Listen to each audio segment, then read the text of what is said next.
celebrate tonight. As people are out celebrating the new year, law enforcement will also be patrolling the roads. We'll hear from them how you can stay safe over the holiday weekend. Good evening and thanks for joining us.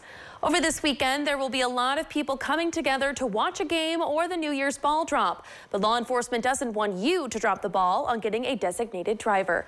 The Ohio State Highway Patrol says over the New Year's holiday last year, there were 11 crashes that killed 13 people. And of all those crashes, 9 involved someone being impaired. Troopers also arrested over 200 people for driving impaired last New Year's weekend. So the Highway Patrol is stressing their zero tolerance policy, which is part of the Drive Sober or Get Pulled Over campaign. If you're going to drink, get a designated driver. So ensuring that you designate a sober driver, that you have a plan if you are going to partake in any type of festivities that involve alcohol, that you have a plan to get home safely and that you're not putting yourself behind the wheel and putting yourself and others in danger. If you see a person that could be driving drunk or suspect drug activity, call the Ohio State Highway Patrol at pound 677. Well, it was another cloudy and gray day. Can we expect some changes soon? Chief Meteorologist Adam Musson has a first check of our forecast. Hi, Adam. Hi, Katie. Hopeful that we see a little bit more sunshine tomorrow with that slightly warmer temperatures into the afternoon. It is cloudy area-wide now. Temperatures mostly in the upper 30s. 38 degrees in Lima. It's 37 in Elida, 37 also as we look to the north in Columbus Grove. And as we take a look at the satellite and radar composite, not much precipitation locally. A couple of sprinkles and showers for Paulding and Defiance counties. The chance of a stray shower or two tonight, but much of the time should stay precipitation free. Again, clouds with some limited sunshine tomorrow. Flurries a pretty good bet for part of the time on New Year's Eve, both during the day and into the evening. Clouds and chilly as we move forward into New Year's Day. We'll track those temperatures and much more. That's up in a bit. Katie. Thanks, Adam. Governor Mike DeWine vetoes the bill that would ban sex transition-related care for minors. During a press conference this morning, DeWine talked about his decision not to make the SAFE Act a law.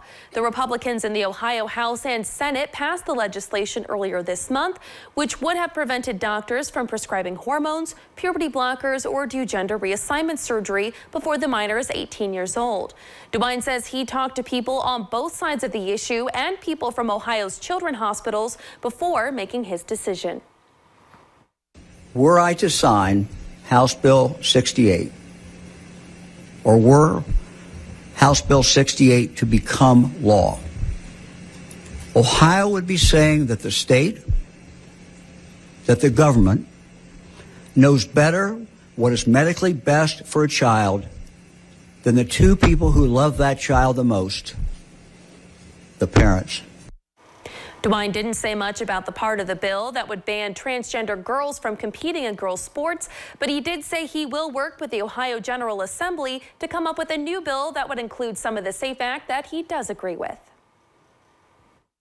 And while I have reached a different conclusion on whether to sign this bill, I do share a number of these concerns and agree that action is necessary regarding a number of issues that they have raised.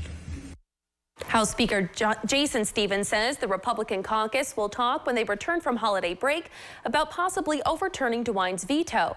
Since the bill was introduced in the Ohio House, the process needs to start there before it moves to the Ohio Senate. Soon, parents will have to give their permission for their children to use social media.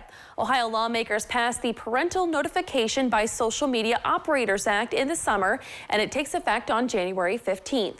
The new law would require certain online companies to obtain verifiable parental consent for kids under the age of 16 to use their platforms. When the consent is granted, the social media companies must send written confirmation of the account to the parents.